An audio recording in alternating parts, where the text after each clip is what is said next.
What's up, guys? Welcome to another installment of It's Not Complicated, the show where we talk about various watch complications, and today we're going to try to make sense of a fairly uncommon, fairly misunderstood horological complication, the Regatta timer. It is 1:30 p.m. Let's get down to business.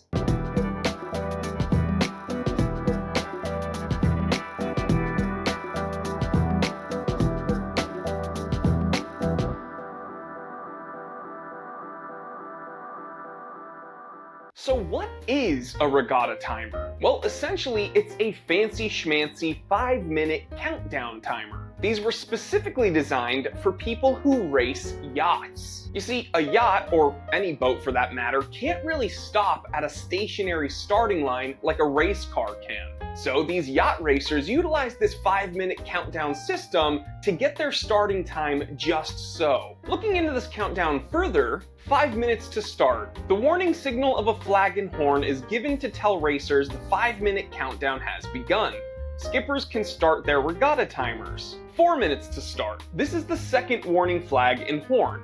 The flag will have the rules of the race as part of the signals. Those who started their Regatta timers can ensure they're on track, and those who didn't can begin a 4-minute countdown instead. 1 minute to start. The flag changes and a final warning signal is given. 0 minutes to start. The starting flag is waved and the start signal is sounded. So now that we kind of know what the complication is and how it's used, when did these actually come about in regards to horology? Well, the original patent for anything like this was actually submitted in the 1950s by a watchmaker, Jean Richard. Now, by the 1960s, Jean Richard's Aquastar Regatta timer was so popular that Jean Richard actually decided to rename their whole brand simply the Aquastar. Now, soon after this name change, these Aquastars faced stiff competition from other watchmakers trying to kind of jump on this trend, namely the Heuer yacht timer. Fast forward to today, one of the most well-known Regatta timers is the Rolex Yachtmaster 2, not to be confused with the Rolex Yachtmaster, which does not have this complication. Now, here on screen, you've been seeing some footage of another great option when we're looking at affordable Regatta timers,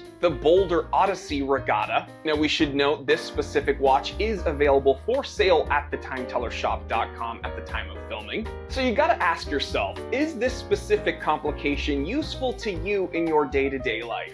Maybe, maybe not. But it's absolutely unique, fun, and very interesting. You know, one of my favorite parts about horology is learning about these very specific problems that were answered by very specific watches and very, very specific complications like this Regatta timer. So while I'm probably not going to be racing yachts anytime soon, doesn't mean I can't throw on a Regatta timer once in a while. So now you know Regatta timers. It's not complicated. And there you have it, guys. I will catch you on the next one. If you're a fan of this series, please leave a like and subscribe. And I've actually just made a playlist of It's Not Complicated videos. So go ahead and take advantage of that. Stay happy, stay healthy, stay blessed. I'm Jory Goodman, the Time Teller, and always remember, I didn't invent time. I just tell it.